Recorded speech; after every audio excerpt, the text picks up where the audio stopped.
Lesson 4, Chapter 1. And my task is to discuss the last three linear model, which are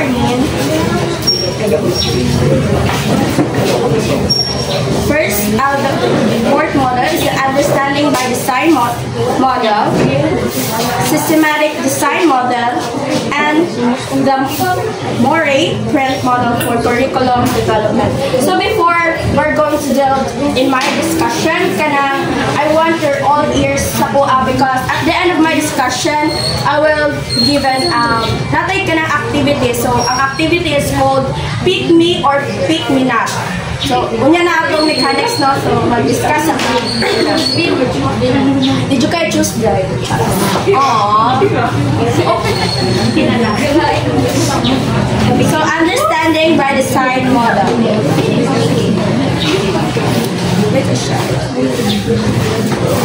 So, everybody, can you read? It offers framework for designing courses and content units for design.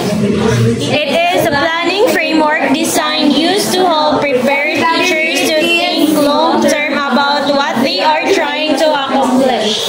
A way to enhance meaningful understanding and transfer of learning. Performance is the ultimate goal. So this model is called backward design because for putting emphasis from starting with the objective or the goals. So how does this model work? So this model has follows the three simple stages. So first, the identify the side result or the big ideas and skills. Second, determine acceptable evidence. And lastly, plan learning experiences. Stage 1. So I want this table to read. Yes. It's able what students should know, understand, and be able to do. It also asks the question about what is worthy of understanding and what enduring understandings are desired for the learners. Consider big ideas. So this stage considered as a big ideas because it represents the core concept that the learners should grasp and be able to transfer to a new situation long after the unit ends. Or simply says that this stage focuses on transferring for learning. Transferring of learning. And this stage answering the questions, what should student know and be able to do? So, kini nga stage, dapat magkano ta nga unsay kana mas maayong makatunan or mahibaw-an sa atong students. So, next, stage 3. Determine acceptable evidence. So I want this two table to read. It is documenting or validating whether the desired learning has been achieved. It encourages the use of cognitive assessment for assessing and evaluating students' learning. So this stage answering the questions, how will we know if the students learn it? So unsa man nato pagkabalo nga ang student naka-learn atong imuhang curriculum nga giplano pa unsa jud ilang dapat mahibaw-an. So this stage kanang focuses it is more focused or off nag-offer siya og kanang it's more kanang bitong nag-assess siya or nag-evaluate siya sa learning sa students. Kani siya stage. So last stage. So this the last row, can you read? Ready, go. Last. Teachers decide on the type of activities that the students will do and the materials that will be needed for the planned activities. So in this stage, it is answering the question, what are the activities that will help the students to learn. So ug sa stage 1 gaplano pa ta unsay mas maayong hibaw-an sa tong student. Sa stage 2 unsaon na to pagkabalo nga ano naman po unsaon na to pagkabalo nga nakahibalo sila or naka-learn sila throughout the concept nga imuhang gibuhat. And sa last, magkuhan ka ng activity if ever ka na sa stage 2 o nakabalo o naka-learn na ba sila, magbuhat ka activities nga mas maka-learn sila through your concept. So, let us proceed to the next model.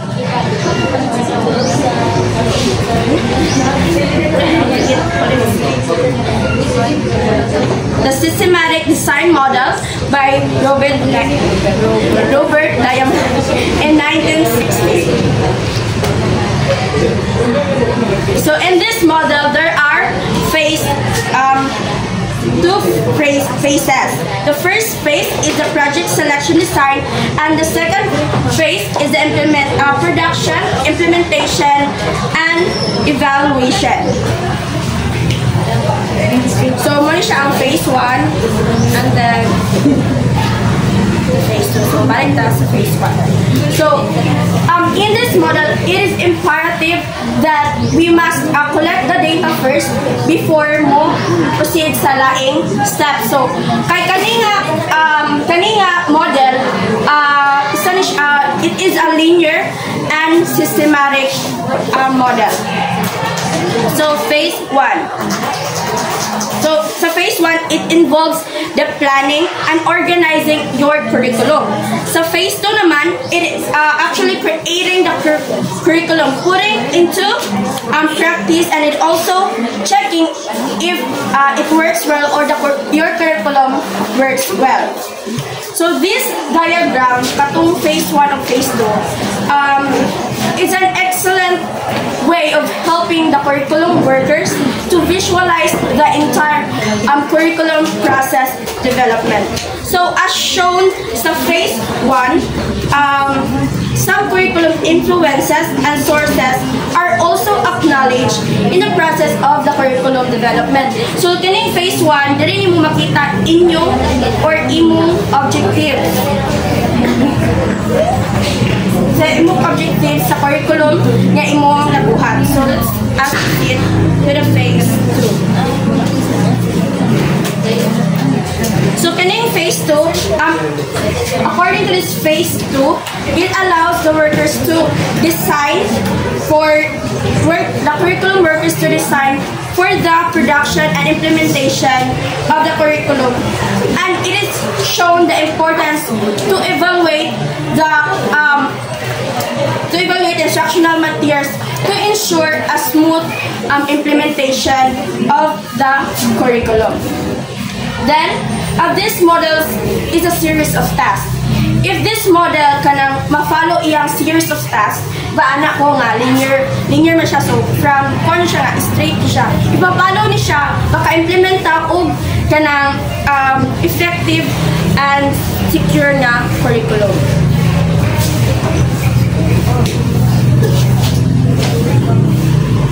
Okay.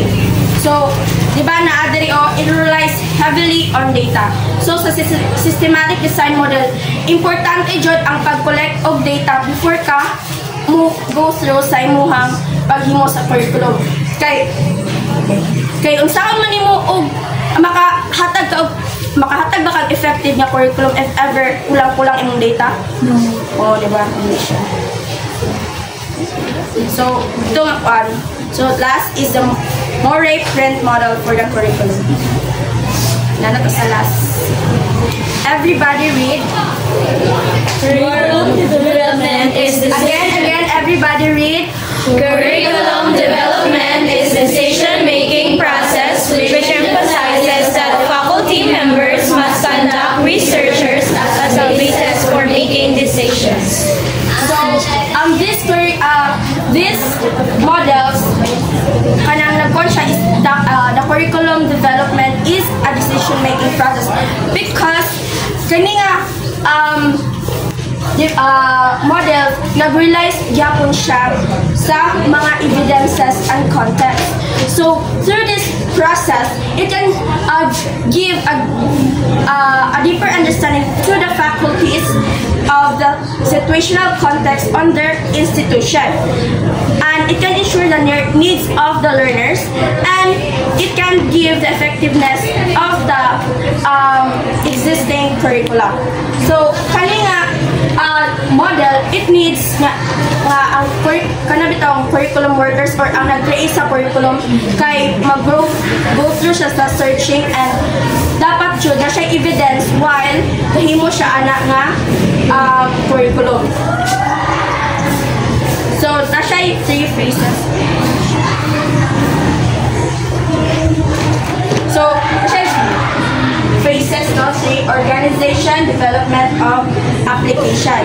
So, the phase 1 organizes the nature of the curriculum workers involved in development of the curriculum. So, according to this phase, it is important, so, sa phase 1, it is important to pose these 3 questions for maybe it can influence your curriculum development. So, these are the 3 questions. Who are involved in this curriculum development, and what, if anything, to do they represent?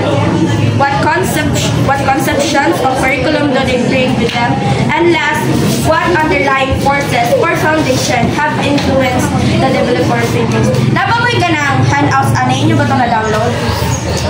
Na Wi-Fi? Naka-download din. Pwede i-download ninyo para sa any question and answer later on, maka-answer ako mo. Okay, hindi man tama ka-back, okay? So, actually, na-date prices ha. Hindi na itong prices. Di ba, LV, hindi ang prices. So, these 3 questions will bring useful insights to your into the type of curriculum na imong gihimo. Dapat kining questions makuha mo na para makahimutag ka ng concrete nga curriculum. Ay, lupat. Grabe.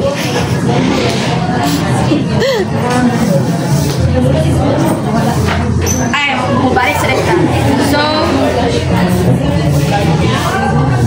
So the second phase, sorry.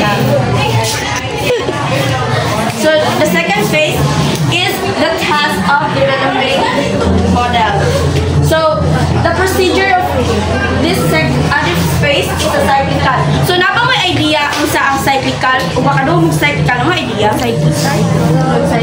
Nag-cycle siya, no? So ini-sakto mo. So ini nga phase 2, ini siya, nakabantay mo, nag-cycle siya.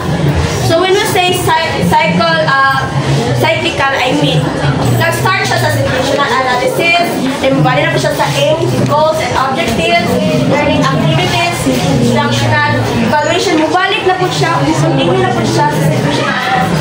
Ana-ana ra inyuhang paghimo ani nga curriculum. So sa phase 3, mura lang po siya cyclical, kay connected siya diri sa phase 2. Mo ani na po ka pag umani na po sa implementation and modification, humana ka og kanang himo curriculum. Imo na po na siya i-implement. Then i-monitor ninyo ang feedback ani ug kanang naka-learn ba inyong students ana nga curriculum nga inyong buhat. Then moabot ni siya sa presage. Actually na siya araw padlong na rin, pero na-delete siguro na or wala na ko na yung one. Basta kay nag-connect na siya kay cyclical man siya, di ba? So this model is an impression of that presage, that curriculum presage has no effect or relationship with the situational analysis. So curriculum presage is a part of situational analysis since various the curriculum workers are also part in the curriculum development. So kini nga model is part daw ang mga curriculum workers sa curriculum development.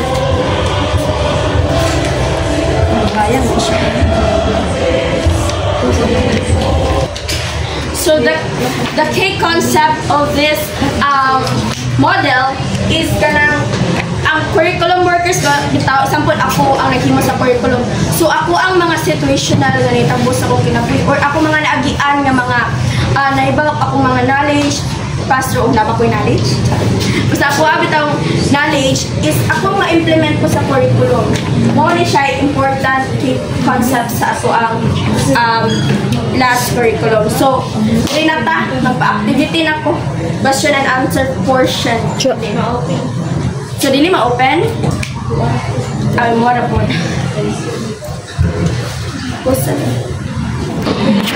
So, ang mechanics ani nga game is mag-pick ay mag-one ko random nga number. So, with a twist na taan, you know, sige tag-random nga number, then katuda yun mo kuan. So, example ha, ako matawag number, si number 2. Then, si number 2, mo-pick aning paper. Kini, kung nakabantay mo na siya short o long nga colored paper, no? If ma-pick ni sa number 2, hindi siya ang maka-answer. Mutawag siya laing number. Kung katong laing number na iyahang matawag, makoy mo answer. Okay. If ma-pick niya yung short paper, siya mo answer. Okay, ready na mo? Yeah. Again, ready na mo? Dili pa draw. So, sa'yo na kita kaya akong question ay, naara din siya sa ako ang topic. So, okay, say ko daan sa question una ha. Sige. Question number 1. Okay, paminaw ha. Do you think it is important to follow the 3 simple katong koan? Katong siya ibalik. Wala na iwan? Dali siya eh. Nandiyan na siya i-follow up. Yes, thank you. Yes, thank you. Okay. Kining. So, important bara. Understanding mo. Sa imo bara? Sa imo bara? Yes, the part yung part. So, in UBD or understanding by design model, do you think it is important to follow the 3 simple stages in creating curriculum? Okay na? Okay. Number... Dapat ko memorize sa number natin. Wala ba yung ipakira mo number? 31. Wala. Wala? 28. Ay, si Mayor. 27. Ah, sige. Gusto mo na wala lagi sa Number 21. Who? 20. Sindiano. Wala. Wala. Japon. Wala man ni. Number 22 mo na siya. 5 na. Si Anne-Marie. Anne-Marie. Dali na ha. Saan yung i-mix up? Ilang ang question ni mo pa? Close pa sila. 4 question ni siya, pero sa last question, duha. Ang sa'yo na, basta taas, mamili ko. Basta taas, mamili kang number. Ano ba dahil nga? Maklaro! Yan na. Tulungan ko ha. Inalas na kayo na lang. Kayo lang tawang nakabantay na. Sige, dahil. Oh my God. Nakadiha. So, balik ko ng question. Okay, sa ba ito may cellphone? One naman dahil, importante ba kaning 3 stages masunod yun? Yes, it is important. Naman siya why? Because it is important. Because it is very crucial in our making curriculum effective and it is very useful to achieve your goals of teaching the curriculum. Okay, thank you. Hala, lukot niya na. Oh my God. So, second question. In systematic design model, kaya po siya systematic.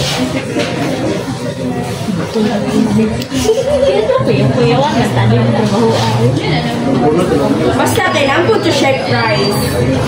Actually, kanang maghatag naman ako ron, pero wala ko ka. Okay, sa'yo ito. In systematic design model, why it needs to complete first all the data before or going to proceeding to the next step. Yan daw, kailangan mag-collect og data daan. before mo adto sa next step. Yan na. Number 25. 27. Padudong na siya. 26. Kabalik. Sunod na dahil. Hala kaya. Okay. Number. Pick a number, die. 7. 7 daw. Escalante. Go, Beth. Una ko kabalo. Why it is important to Kung saan importante nga mag-collect dalog data ay mo proceed sa inyong next step sa Systematic, diba? Oh, systematic naman siya. So, why in systematic design model, why it needs us to complete first all the data? Yes, complete all the data before going or proceeding to the next step. Then it's important to complete all the data Before proceeding help daw in making curriculum because one, kaya if dili mo pwede mo ma-complete siya nun, so dili ka ma-proceed to the other level in making a curriculum. Kaya in making curriculum, you need to gather all your kanang mga informations para ang kanang what is what kasi angay ni mo himuhuan nga sa So thank you. So give 3 claps, Bip. So next, in Moray print model of curriculum is called a cyclical or a continuous process. Why? Ganong ang Cyclical. number 14. 14?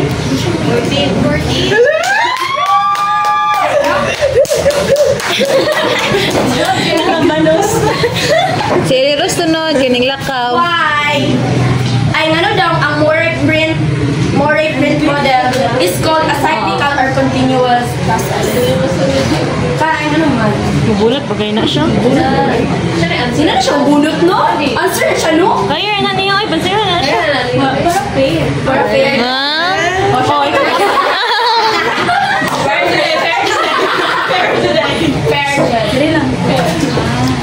So I think Moray print model is called cyclical because as what you have said earlier that it based on your experiences and knowledge to apply this in the curriculum to be effective.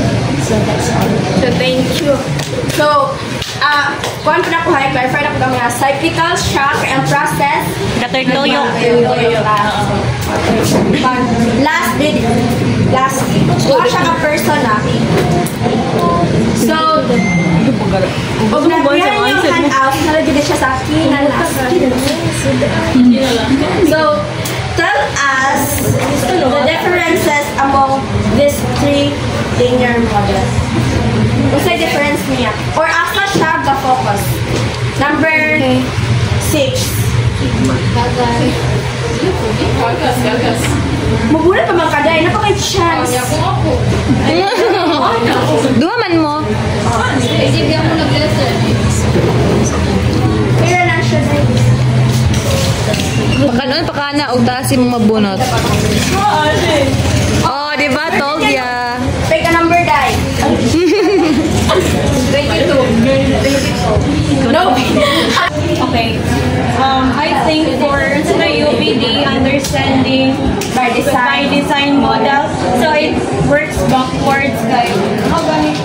Nag-start siya sa Nag-start siya from goals to objectives while sa sa systematic it is step by step kaya di ba na siya phase 1 and na siya phase 2 and then for sa katong Moray it's cyclical and it's nag-circle yung ilang process. So pick a number, die. 36. Hala mo. Wala yung kailabot. Anak mo na ka mga topic. Para din mo. Hindi na ito ba?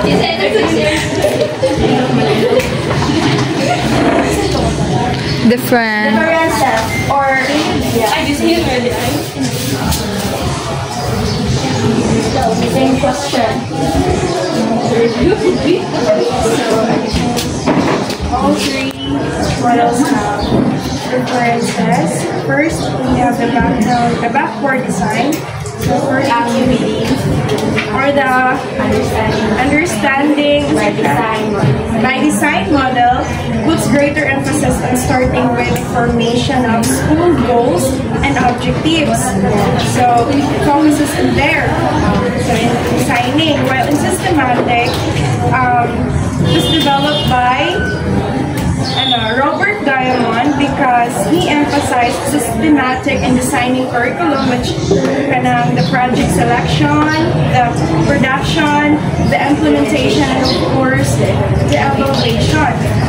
So there are also the two basic phases, and that's why they're different from each other. And in Morey, he emphasizes his curriculum development and design that About phases. I think 2, 3. Morey is I'm worried about the lot of phases. Morey? Yes. Morey show up. No. 2. 3 phases. Ayun. And phase 1, we have organization, and phase 2, development, and phase 3, application. So, if we analyze their differences, maybe their phases. Okay. Thank you.